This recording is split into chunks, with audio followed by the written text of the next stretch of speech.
আমাদের পার্শ্ববর্তী দেশ ভারত, সেখানে নির্বাচন পরবর্তী সময়ে মুসলমানদের ঘরে ঘরে আগুন জ্বালাচ্ছে, মসজিদে আগুন জ্বালাচ্ছে, মসজিদে মানুষকে হত্যা করতেছে।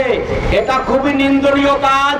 এটাকে আমরা বাংলাদেশের এই প্রেস ক্লাব চত্বর থেকে তীব্রভাবে ধিক্কার জানাই, নিন্দা জানাই।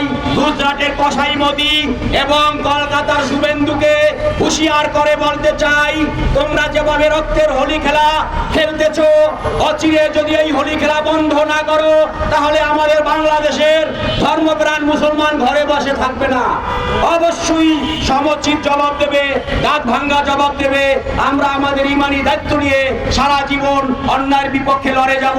আমরা তোমাদেরকে এই অমানবিক নির্যাতন আমাদের ভাইদের উপর যে তোমরা করতেছো, তা কখনো মুখ বুঝে মেনে নেব না, বরদাস্ত করবো না। ভারত আমাদেরকে যতই বন্ধুত্বের দাবি করুক, আসলে ওরা একটা কালপিট, ওরা কখনো আমাদের বন্ধু না। আর আমাদের হাদিস কোরআনই আছে, মুশরিক ইহুদি নাসারা কখনো মুসলমানের বন্ধু হতে পারে না। এরা সব ভাওতাবাজি ভেলকিবাজি দিয়ে আপনাদের সম্পদ লোটার জন্য এভাবে আমাদেরকে অভিনয় করে। সুতরাং আমাদের বুঝতে হবে কে বন্ধু কে শত্রু।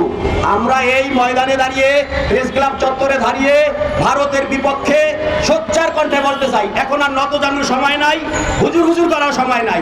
যার যার অবস্থান থেকে অন্যায়ের প্রতি আমরা সবসময় বলিষ্ঠ কণ্ঠস্বর, এটা আমাদের চালিয়ে যেতে হবে। এটা আমাদের ইমানি দায়িত্ব। আজকে আপনারা লক্ষ্য করে দেখেন, পেপার পত্রিকা খুলে দেখেন, সেখানে কিভাবে মুসলমান নির্যাতন কথা আছে। মুসলমানদের নির্যাতন করে, তাদেরকে হত্যা করে, তাদের ঘরে আগুন দিয়ে তারা উল্লাস করছে। এই পাশবিক নির্যাতন কি মেনে নেওয়া যায়? এটা কি কোনো মানুষের পক্ষে সম্ভব?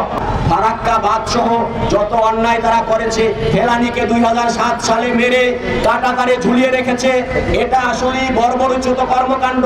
কিন্তু আমাদের বাংলাদেশ সরকার ফ্যাসিস্ট আমলে শেখ হাসিনা 17 বছর তাদেরকে হুজুর হুজুর করে ইলিশ মাছ উপহার পাঠাইছে।